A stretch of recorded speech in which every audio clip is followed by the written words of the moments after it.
성경 말씀 누가복음 17장 10절입니다.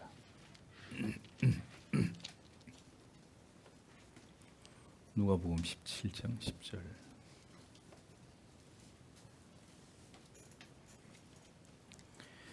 함께 읽겠습니다. 이와 같이 너희도 명령받은 것을 다 행한 후에 이르기를 우리는 무익한 종이라 우리의 하여야 할 일을 한 것뿐이라 할지니라. 아멘. 이 교회 주보 주면이 허락되지 않아서 전체 20상 전체 내용을 실지 못하고 앞에 부분 해설한 부분은 생략을 하고 오늘 해설할 부분만 기록을 했습니다. 같이 읽어보겠습니다. 기록된 말씀을 마음에 간직하자. 이와 같이 너희도 명령받은 것을 다 행한 후에 이르기를 우리는 무익한 종이라 우리가 하여야 할 일을 한 것뿐이라 할지니라. 동시에 우리가 하나님께서 선행을 보상하신다는 것을 부인하지 않으나 하나님께서 그의 선물들을 보답하는 것은 그의 은혜에 의한 것이다. 더구나 우리가 비록 선행을 한다고 해도 우리는 거기에 우리의 구원을 의존하지 않는다. 우리는 우리의 육신에 의해 오염되지 않고 징벌에 해당되지 않는 단 하나의 일도 할 수 없다. 비록 우리가 하나의 선행을 보일 수 있을지라도 하나의 죄에 대한 기억이 하나님께서 그것을 거절하기에 충분하다. 만일 그 선행들이 우리 구주의 죽음과 고난에 의지하지 않았다면 우리는 언제나 어떤 확신도 없이 의심 중에 이리저리 흔들리게 될 것이며 우리의 빈약한 양심은 끊임없이 고통을 당할 것이다. 그렇습니다. 우리의 성화와 선행 마지막 시간으로 이 부분을 해설하겠습니다. 우리는 오직 하나님께 빚진 마음으로 받을 자격이 전무한 자들에게 임한 하나님의 구원의 은총에 대해서 이것을 보답하고자 하는 동기와 열정으로 힘써 선행을 행하는 것일 뿐 우리의 선행은 절대로 하나님 앞에 공로가 될 수 없다고 고백서가 분명하게 밝히고 있습니다. 심지어 선행의 동기조차도 성령께서 우리의 마음 속에 소원을 두고 행하도록 역사하심으로 말미암은 것이다. 이렇게 고백하고 있는 것을 볼 수 있습니다.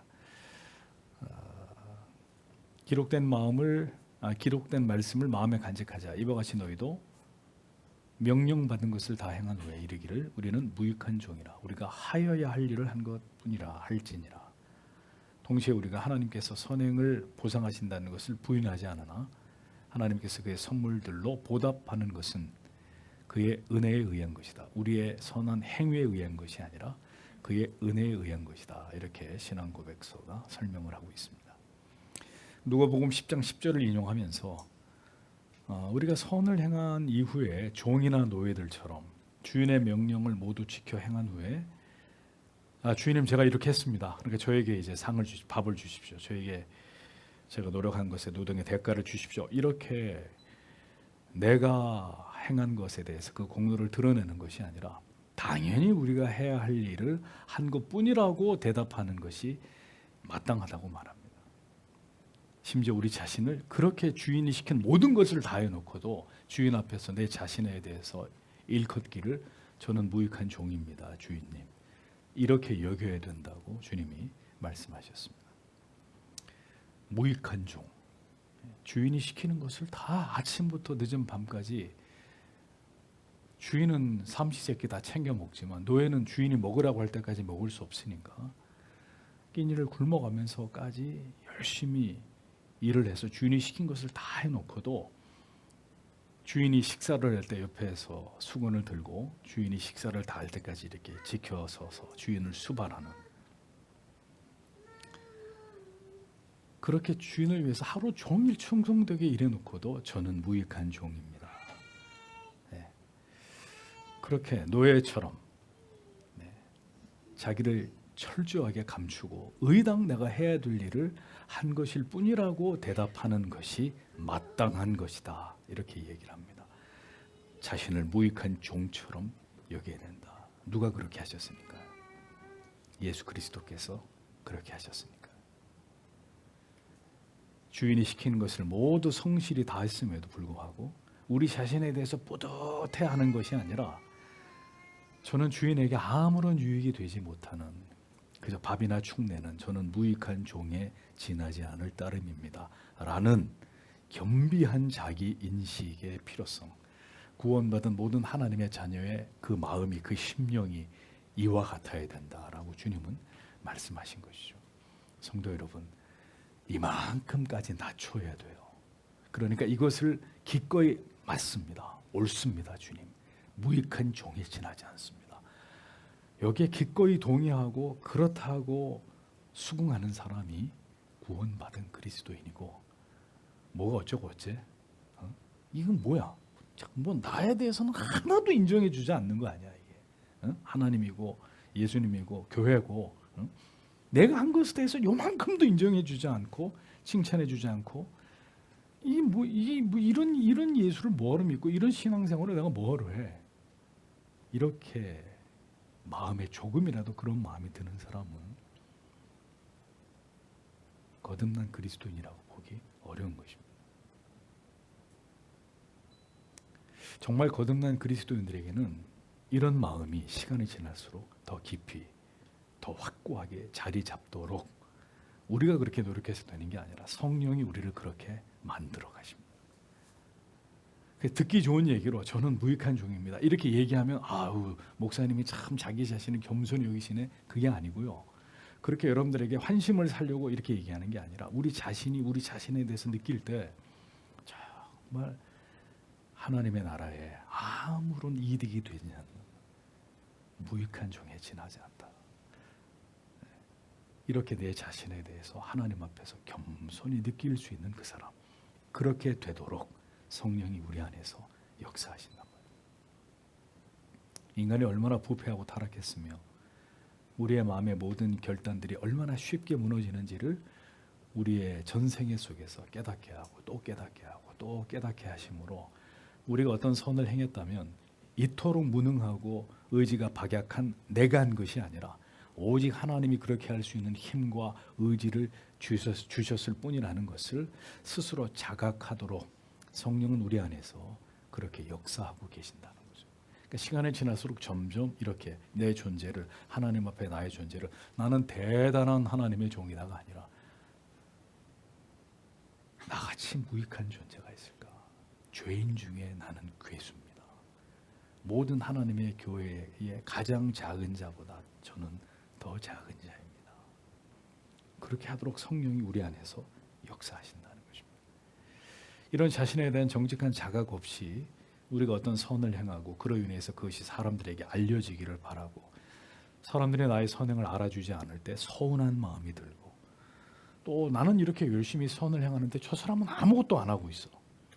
그래서 그런 사람을 비난하고자 하는 마음이 든다면 100% 우리의 의와 우리의 부패한 본성으로 행한 의가 될 수밖에 없다는 것을 분명히 우리가 알아야 한다는 것입니다. 교회는 뭔가를 잘했다고 막 박수를 쳐주고 으쌰으쌰 잘했습니다 라고 말하는 것이 아니라 그대가 하나님 앞에 행한 일이 정당한 것인지를 생각해 보십시오.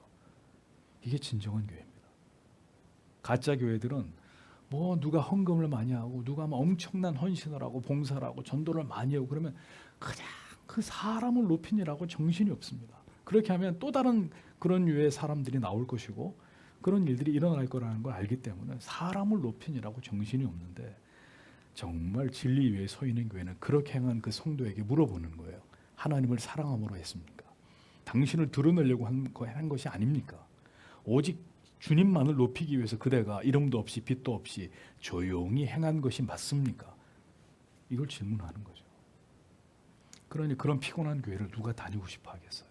사람을 높이고자 하는, 자기를 높이고자 하는 사람이 그런 교회를 뭐하러 열심히 나가고 싶은 마음이 생기겠어요? 자기를 높여주는 교회가 천지인데.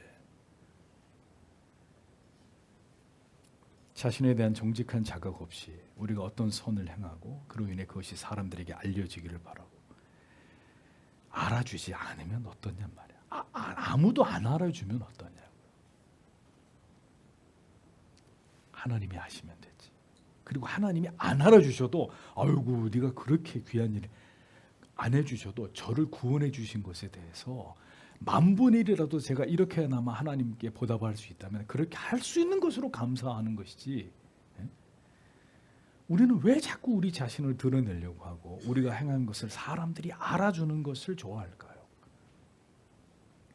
하나님이 우리의 마음속에 선을 행하고자 하는 동기와 마음을 주셨기 때문에 우리가 그것을 행한 것일 뿐입니다. 그 마음으로 주님을, 하나님의 일들을 섬길 때 그것이 우리에게 은혜가 되고 진정한 영혼의 기쁨이 되고 감격과 감사의 이유가 된다는 것을 우리는 분명히 알아야 하는 것입니다. 그럼에도 불구하고 하나님은 어떻게 하시느냐?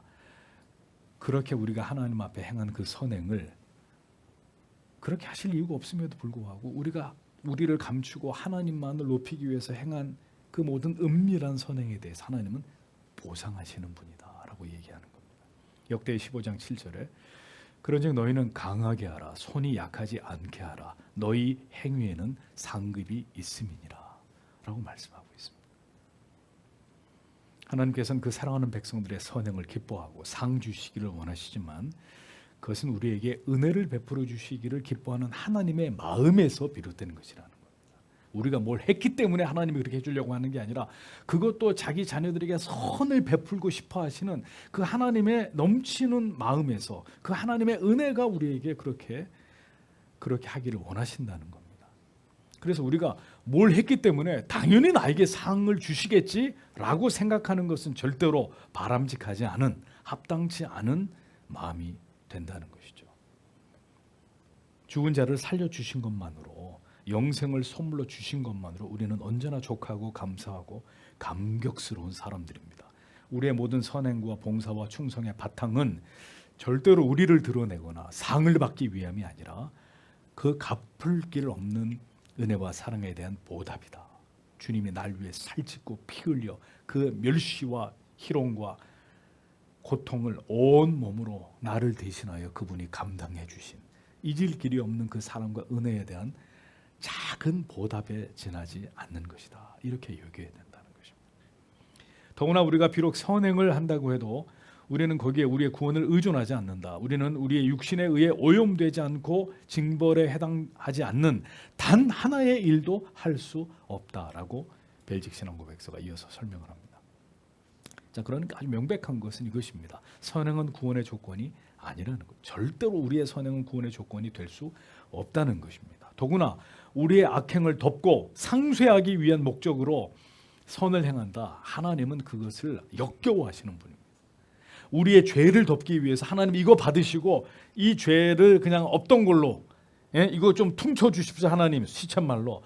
하나님은 절대로 그렇게 우리가 하나님을 향해 뇌물처럼 드리는 모든 헌금과 헌물과 헌신과 이런 것들을 하나님은 역겨워하시는 분이라는 거죠. 구원을 위해서 우리의 어떤 선행이나 공로가 인정될 수 있다고 믿어서는 안 된다는 것입니다. 그런데도 이렇게 신앙을 가르치는 로마 카톨릭부터 해서 알메니안들, 그랬던 교회들이 여전히 이렇게 잘못된 복음을 이야기하고 있죠. 선행이 우리를 칭의로 인도하는 길이라고 가르치지 않습니까? 개혁된 교회는 우리는 전적으로 타락하고 부패한 존재이므로 우리의 모든 행위가 죄로 오염되어 있으며 형벌받기에 합당하다는 철저하게 우리 자신을 부인하는 자세를 취하는 것이 무엇보다 중요하다는 것을 알아야 되는 것입니다. 우리가 어떤 선을 행했다 하더라도 우리가 어떤 선을 행했습니다. 참 정말 누가 봐도 아름다운 선행을 행했어요. 그런데 우리 자신을 정직하게 들여다보죠. 우리는 끊임없이 선과 악 사이에서 투쟁하고 있는 사람들입니다. 그래서 어제 내가 선을 행했다 할지라도 오늘 엄청난 악을 저지를 수 있는 존재가 나란 말이에요. 어제 선을 행했다고 해서 그 선이 주님이 날 부를 때까지 계속 이어지는 존재가 아니라고요. 우리가 어제는 귀한 정말 하나님 앞에 아름다운 일을 했어도 오늘은 하나님의 이름을 욕되게 하는 짓을 할 수 있는, 죄를 저지를 수 있는 우리이기 때문에 오늘 선을 행하고 내일 악을 행하며 방금 선을 행하고도 돌아서서 죄를 짓는 불완전한 존재이기 때문에 우리는 죄에 늘 오염되어 있는 존재다라는 사실을 부정해서는 안 된다는 거죠. 그러니 그런 상태에서 오늘 내가 누군가를 향해서 참 아름다운 선행을 했다면 그것은 하나님이 나의 마음 가운데 그렇게 행할 수 있는 은혜를 주셨기 때문이다 라고 여겨야 된다는 것입니다. 만약 우리가 우리의 선행을 인정받으려면요 계속 선만 행해야 돼요. 계속. 그런데 모든 날 모든 시간 속에서 선을 행할 수 있는 사람이 있습니까? 아무도 없단 말이죠. 우리는 스쳐 지나가는 생각만으로도 죄를 짓는 사람들이기 때문에. 그래서 고백서는 다음과 같이 고백합니다. 비록 우리가 하나의 선행을 보일 수 있을지라도 하나의 죄에 대한 기억이 하나님께서 그것을 거절하기에 충분하다. 만일 그 선행들이 우리 구주의 죽음과 고난에 의지하지 않았다면 우리는 언제나 어떤 확신도 없이 의심 중에 이리저리 흔들리게 될 것이며 우리의 빈약한 양심은 끊임없이 고통을 당할 것이다 라고 마무리를 짓습니다. 그러니까 선을 행한다 하더라도 우리가 또다시 죄를 지을 때 하나님께서는 그 죄에 대한 기억으로 우리를 거절하실 수 있다고 얘기하는 거예요. 네가 어제까지 100가지 선을 행해도 오늘 한 가지 죄를 저질렀으면 그 죄에 대한 기억으로 우리를 하나님이 거절하실 수 있다. 100가지 선을 행했으니까 이 하나의 악이 죄가 상쇄될 거라고 생각하는 것은 우리의 잘못된 신념이라는 거예요. 우리가 행하는 모든 선행이 동기와 목적이 철저하게 그리스도의 십자가와 연결되어서 우리를 위해 고난 당하심과 죽으심에 대한 그 위대한 사랑과 은혜에 대한 보답으로서 이루어지지 않는다면 그것은 도리어 우리의 영혼에 혼란을 초래할 뿐이다라고 얘기합니다. 우리는 우리 안에서 구원의 조건을 찾으려고 할 때마다 흔들리게 될 것이고 의심에 빠지게 될 것이고 우리의 양심은 계속해서 공격을 받게 될 것이라고 고백서는 이야기를 합니다. 그래서 하이델베르크 유리문답 62문은 우리 믿음이 연약할 때나 우리가 의심 가운데 있을 때 우리 선행을 바라보지 말고 그리스도를 바라보아야 한다라고 가르치고 있습니다. 그러면서 우리의 선행이 왜 하나님 앞에서 의가 될 수 없습니까? 라고 질문하면서 여기에 대한 답변으로 왜냐하면 하나님의 심판대 앞에 설 수 있는 의는 절대적으로 완전해야 하며 또 하나님의 율법과 완벽하게 일치해야 하는데 이에 반해서 이 생에서 우리의 최상의 선행조차도 모두 불완전하며 죄로 오염되었기 때문입니다 라고 대답하고 있는 거예요. 벨직, 하이델베르크, 도르트 이걸 새 일치 신조라고 얘기하는 이유는 모두 다 같은 교리를 반복해서 계속 우리에게 이야기하고 있습니다. 우리 중에 어떤 그리스도인도 완전히 순수한 동기에서 순수한 선행을 행할 수 있는 사람은 아무도 없다는 거죠. 오직 그리스도만 이 땅에 인간으로 오셨던 오직 그리스도만 그렇게 하실 수 있다는 겁니다. 우리는 어떤 것도 우리가 행한 것으로 확신을 가질 수 없고 우리는 늘 흔들리는 존재에 지나지 않습니다.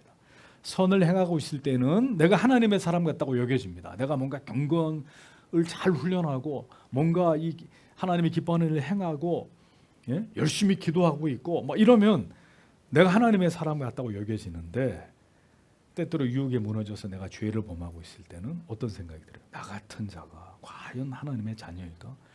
내가 천국에 들어갈 수 있을까? 심각한 의심에 흔들릴 수밖에 없는 존재가 우리들이라는 거죠. 그래서 고백서는 우리 구주의 죽음과 고난에 의지하지 않는다면 내 행위의 옳고 그름만을 바라보면서 이것을 구원의 어떤 근거로 삼고자 한다면 우리는 계속 불안해하게 될 것이고 우리의 양심은 끊임없이 가책을 받을 수밖에 없다고 말하고 있는 것입니다. 그러니까 어떻게 해야 된다고요? 그리스도를 바라봐야 된다. 그리스도를 바라봄으로 모든 것을 행해야 된다는 것입니다. 그래야 선을 행할 때도 우리가 교만해지지 않고 죄악을 범해도 우리가 넘어지고 흔들리고 무너지고 우리의 믿음이 요동치는 이런 일들이 일어나지 않을 수 있다는 것입니다. 칭의와 성화는 우리 구원에 있어서 아주 중요한 두 기둥입니다. 하나님께서 우리에게 믿음을 주심으로 우리가 우리의 죄를 참회하고 예수 그리스도를 구주로 믿어 의롭다 하심을 받게 되므로 성령은 우리 안에 거하시면서 이제부터 우리의 죄의 오염을 다루기 시작하십니다. 그 결과 우리는 계속 죄와 더불어 싸우게 되고 더 그리스도를 닮아가기 위해서 분투하는 삶을 주님 앞에 갈 때까지 이 땅에서 지속해 나갈 수가 있게 되는 것입니다. 그 일이 잘 되면 더없이 감격스럽고 감사하고 내 마음이 평안하고 성령으로 충만한데 그 일이 우리의 불순종과 무지와 우리 고집 때문에 점점점 멀어지면 더없이 괴롭고 고통스럽고 우리의 삶이 버거워지는 것입니다. 칭의와 성화는 절대로 떨어질 수 없고 분리되어서 우리 안에 진행되지도 않습니다. 이것에 불균형이 일어난다면 그 믿음은 성경이 말씀하고 있는 믿음이 아닌 기형적인 믿음이 될 수밖에 없는 것입니다. 분명히 구원의 확신이 있다고 하는 자가 성화의 열매와 증거를 보이지 않거나 성령의 은사가 분명히 나타나고 자신이 성령으로 충만하다고 말하다가도 자기의 구원에 대해서 매우 불안해하고 의심하고 불신하는 이런 일들은 얼마든지 이 땅에 불완전한 삶을 살아가는 우리에게 일어날 수 있는 것입니다. 그러나 온전한 칭의를 통한 구원과 성화에는 이런 모순과 혼란이 점점 소멸되고 이런 것들이 더 이상 우리 안에서 야기되지 않게 된다는 거죠. 시간이 지날수록. 우리의 구원을 위해서 우리가 무언가를 더하거나 빼는 일은 절대로 용납되지 않습니다. 우리는 언제나 우리 자신의 전적인 무능을 인정하면서 하나님께로 나아가서 오직 하나님의 은혜 앞에 엎드릴 뿐입니다. 신앙은 처음부터 끝까지 그리스도만을 바라보는 것입니다. 십자가에서 뿜어져 나오는 그 영원한 은혜의 빛을 바라보면서 성령에 붙들려서 연약하고 날마다 넘어지는 존재들이라 할지라도 날마다 앞으로 조금씩 전진해 나아가는 것입니다. 오직 그 안에서만 참 평강과 확신과 소망을 우리는 느낄 수 있는 것이죠. 이것이 믿음으로 살아가는 성도의 삶입니다. 그러하기에 참된 신자는 오늘도 십자가에 매여 달리신 주님을 바라보면서 성령의 도움을 구하게 되는 것입니다. 다른 것들은 신앙에서 중요한 문제들이 아니에요. 우리는 항상 십자가를 바라봐야 돼요. 그리고 우리의 힘으로 나아갈 수 없는 이 우리의 굴레 속에서 성령이 오늘도 나를 도와주시고 벗어나게 해주시고 좀 더 당신께로 다가가도록 붙들어 주시고 도우심을 구하게 될 수밖에 없는 거죠. 이 모든 죄와 연약에서 벗어나서 주님의 뜻에 순종함으로 믿음의 바른 길을 걸어갈 수 있기를 하나님께 매일매일 구하는 자들이 되어야 되는 것입니다. 우리가 하나님께 나와 말씀을 듣고 기도하는 모든 시간은 그렇게 우리가 그리스도만을 바라보는 것이고 주님께 나를 의탁하는 행위가 되는 것입니다. 우리의 신앙의 고백이 되는 것입니다. 이것이 없이는 우리가 성령과 동행할 수 없고 이 분주하고 피곤한 삶에서 하나님과 동행할 수 있는 다른 길과 방법을 알지 못하기에 오늘도 우리는 이 먼 교회까지 우리의 발걸음을 옮겨놓은 것입니다. 기름이 없이는 차가 절도 아무리 좋은 차면 뭐하겠어요? 아무리 비싼 차면 뭐하겠어요? 기름이 다 떨어지면 1m도 갈 수 없어. 밀고는 갈 수 있겠죠. 자동차는 밀고 다니라고 있는 거예요. 타고 다니라고 있는 거지. 기름이 없으면 1m도 갈 수 없습니다. 기름이 없다면 멈춰 설 수밖에 없고 무용지물이 될 수밖에 없는 거잖아요. 마지막 때 성도가 성화에 진력함으로 성령에 힘입어 살고자 하지 않는다면 분명히 말씀드릴게요. 우리의 모든 기쁨은 증발이 될 겁니다. 그러면 이 약한 시대를 어떻게 사실 거예요? 이 기쁨이 다 증발되고 세상에서 그 어떤 소망도 찾을 수 없는 이 시대를 뭘 가지고 지탱하면서 여러분들의 인생을 살아내시겠습니까?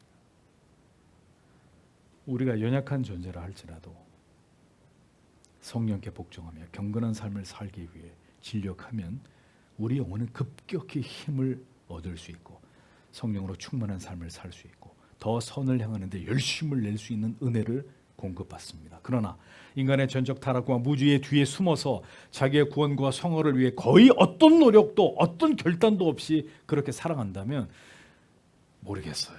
그의 구원이 보존될 수 있을지는 모르겠습니다만 이 땅에서의 모든 삶은 거의 무기력하고 어떤 소망도 기쁨도 확신도 없이 차지도 덥지도 않은 이런 삶이 그에게 지속될 수밖에 없고 그래서 항상 흔들리고 넘어지는 삶에서 벗어나지 못하게 될 것입니다.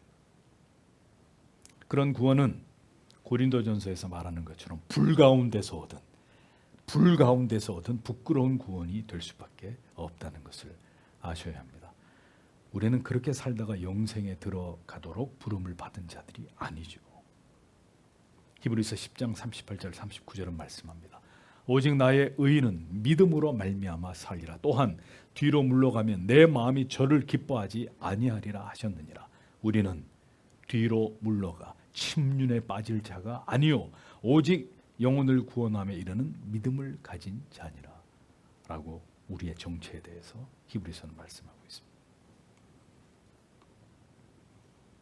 어떻게 우리의 영혼을 지키고 힘을 얻어서 이 믿음의 좁은 길을 끝까지 갈 수 있겠습니까? 그러므로 우리는 오늘도 우리의 성화에 진력하면서 우리가 주를 위해 힘써 행해야 될 선행에 대해서 노력하되 그것이 절대로 우리의 의와 자랑이 되어서는 안 되고 오직 받은 은혜를 간직한 하나님의 자녀들의 존재의 이유이고 삶의 방식이고 그 내용이 되게 해야 한다는 것입니다. 왜?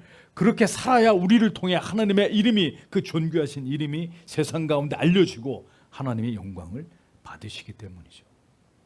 그것이 진정으로 구원받은 성도의 마음과 생각과 신앙의 정서가 되어야 한다는 것입니다.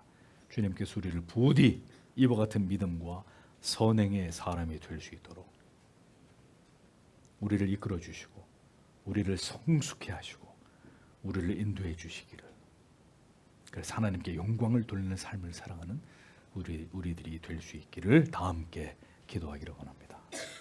오늘도 주신 말씀을 생각하면서 다 함께 기도하겠습니다.